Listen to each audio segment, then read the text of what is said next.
बिस्मिल्लाहिर्रहमानिर्रहीम। सजाद अहमद की तरफ से सबको सलाम पहुँचे। इन वीडियोस में हम देखेंगे BA, BSc associate degree program जो कि 2 ईयर डिग्री प्रोग्राम्स हैं। उनके कंप्यूटर साइंस का जो सिलेबस है उसके पास्ट पेपर देखेंगे और उनका सॉल्यूशन देखेंगे। वीडियो स्टार्ट करने से पहले मेरी आपसे गुजारिश है कि अगर आपने चैनल को सब्सक्राइब नहीं किया तो सब्सक्राइब कर लें। वीडियो के मतलब अपने दोस्तों को बताएं। अगर वीडियो अच्छी लगे तो ही लाइक करें और दोस्तों के साथ शेयर करें। चलें स्टार्ट करते हैं। How many types of controls are available in visual basic 6.0। जो विजुअल बेसिक है इसके अंदर कितनी टाइप्स के कंट्रोल्स अवेलेबल हैं। There are 2 types of controls statements. These are conditional control statements and unconditional control statements. हम किस तरह किसी भी स्टेटमेंट को कंट्रोल करते हैं। The conditional control statement transfer the control from one statement to another statement evaluating a condition. कि किसी भी कंडीशन को जब एवेलुएट किया जाता है तो वो देखता है कि मैंने किस तरफ जाना है। The unconditional control statement transfer the control from one statement to another without evaluating any condition. तो इसमें क्या होता है कि जब ट्रांसफ़र होता है कंट्रोल एक जगह से दूसरी जगह, वो किसी भी कंडीशन को चेक किए बगैर वहाँ चला जाता है। The go to statement is the example of unconditional statement. तो अनकंडीशनल स्टेटमेंट की एग्जाम्पल जो है वो है गो टू की। अभी इसको हम आगे देख लेते हैं।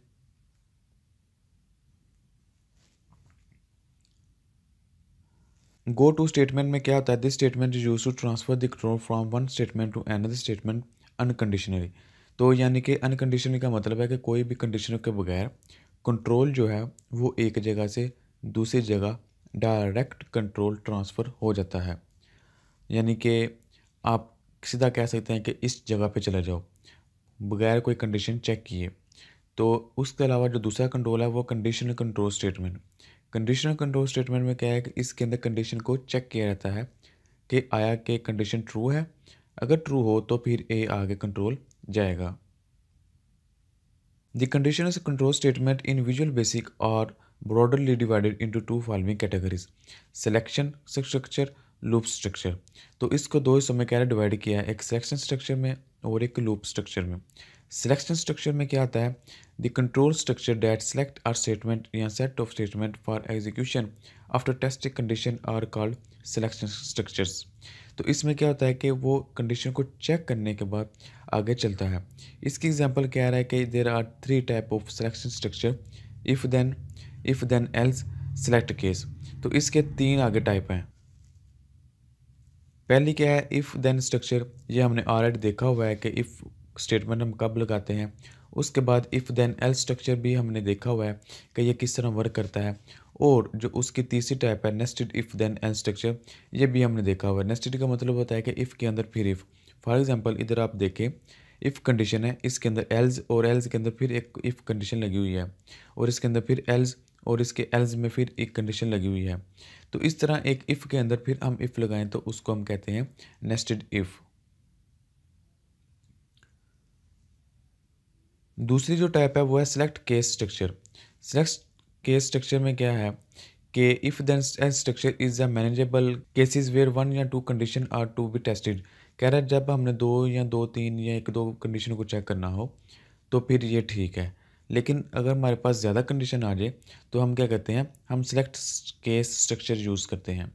इसके अंदर क्या होता है कि हम एक चीज़ को लेके उसके ऊपर मुख्तलिफ केस बना देते हैं, केस 1, केस 2, केस 3, इस तरह।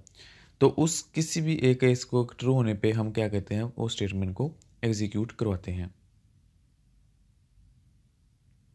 इसकी जो टाइप्स आती हैं उसमें आता है loop structure, while when structure. Loop भी हमने देखा हुआ है, वाइल व्हेन स्ट्रक्चर भी हमने देखा हुआ है, डू वाइल स्ट्रक्चर भी देखा हुआ है, डू अनटिल भी देखा हुआ है, डू लूप वाइल भी हमने ऑलरेडी डिस्कस किया हुआ है।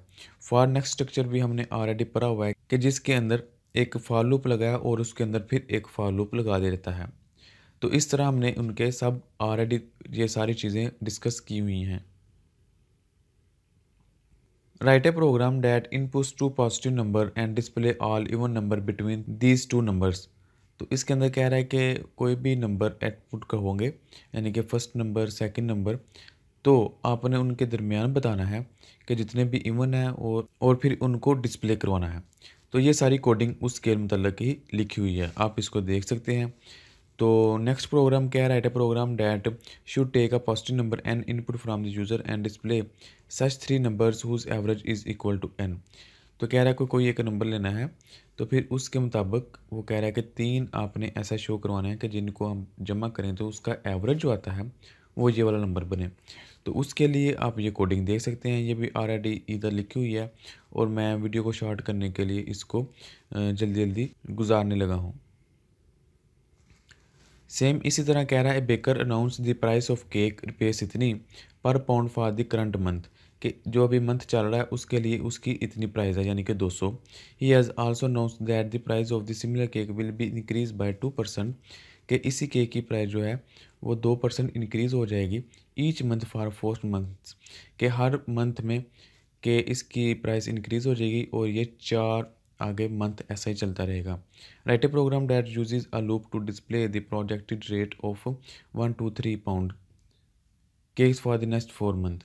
तो कह रहा है कि इस तरह हम क्या करें कि ऐसा प्रोग्राम लिखें जिसके अंदर हम जितने भी इसके रेट इंक्रीज़ हुए हैं उनकी वैल्यू शो करवाते जाएँ। तो इनके लिए भी आप ये देख सकते हैं सारा प्रोग्राम लिखा हुआ है। मैं वीडियो को शॉर्ट करने के खातिर इसको मैं ज़रा वैसे ही निकालने लगा हूँ और आप इसकी ये कोडिंग देख सकते हैं। Write a program that display predict the size of the population of the organism. The program should ask the user for the starting number of organism, their average daily population increase as the percentage, and the number of the days they will multiply. A loop should display the size of the population for each day. तो इसमें कह रहा है कि हमने population की जो prediction है कि इतनी देर में इतनी उसकी एवरेज बढ़ रही है, तो उस लिहाज से इतने दिन में उसकी पॉपुलेशन इंक्रीज़ होगी यानी कि ईच डे।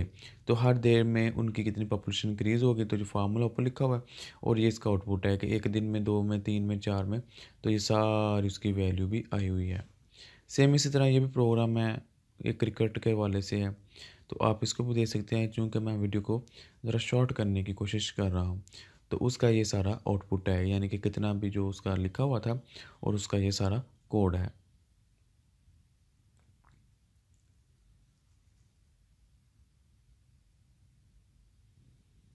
2017 के जो पास्ट पेपर हैं यानी कि BA, BSc computer science associate degree program के जो कंप्यूटर साइंस के क्वेश्चन आए थे उनके आंसर हम इन वीडियो में देखेंगे। चलें स्टार्ट करते हैं। सबसे पहले ये है कि कंप्यूटर साइंस आप ये देख सकते हैं बीए, बीएससी 2017 का पेपर है, पेपर ए। इनके अंदर क्या है कि सबसे पहले ये शॉर्ट क्वेश्चन के पहले हमें एमसीक्यू नज़र आते हैं और उन्होंने ये सब कुछ वही लिखा है कि आपने ओवर राइटिंग नहीं करनी, कटिंग नहीं करनी, आपके मार्क्स ख़त्म हो जाएंगे। सबसे पहले क्या है, the dash is responsible for controlling various computer operation, कि कंप्यूटर के जो मुख्तलिफ ऑपरेशन हैं उनको कंट्रोल करने की कौन सी रिस्पॉन्सिबिलिटी डिवाइस है। Input unit, output unit, control unit, storage unit. तो इसका आंसर है सी यानी कि कंट्रोल यूनिट, जिसको हम सीपीयू भी कहते हैं और वह छोटी सी एक डिवाइस होती है, उनके अंदर जितनी भी हम ये लॉजिक वाले काम करते हैं ये कंट्रोल करता है। A computer program that converts an entire program into machine language is called interpreter, simulator, compiler, commander। तो इसका आंसर है सी, कंपाइलर ये काम करता है।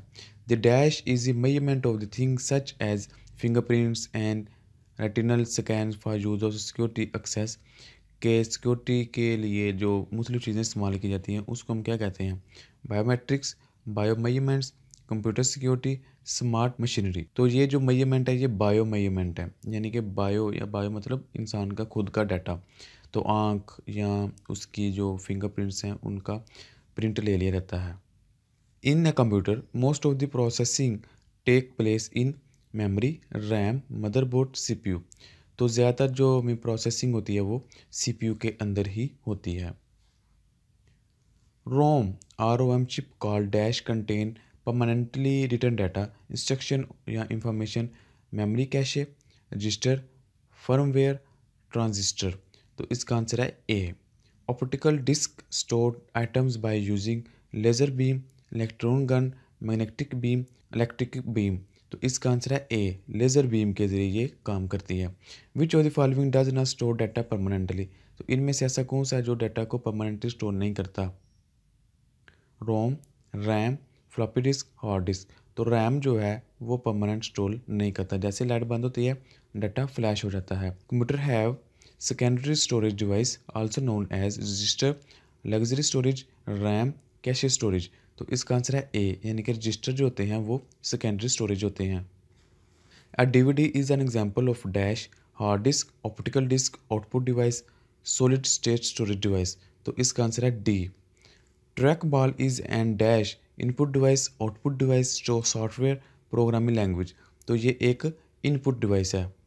Which of the following are input device, इनमें से कौन सी चीज़ जो है वो इनपुट के लिए इस्तेमाल होती है? Keyboard, mouse, card reader, all of these. तो ऑल ऑफ दीज यानी कि सब के सब इसी काम के लिए इस्तेमाल होती है। As compare to command line operating system, GUI operating system is more efficient, easier to use, more reliable, all of the given. तो ये सब काम GUI ईजिली कर सकता है, यानी कि मोर एफिशिएंट है, ईजियर टू यूज़ है और मोर रिलायबल है। A Wi-Fi network uses dash signal to provide high-speed internet connection.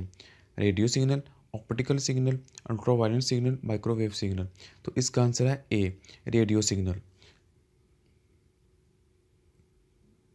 N IP address consists of dash group 2, 4, 6, 8। तो IP address 4 ग्रुप से मुश्तमिल होती है। Dash is a unique number associated with each computer, making it uniquely identifiable amongst all the computer connected to the internet।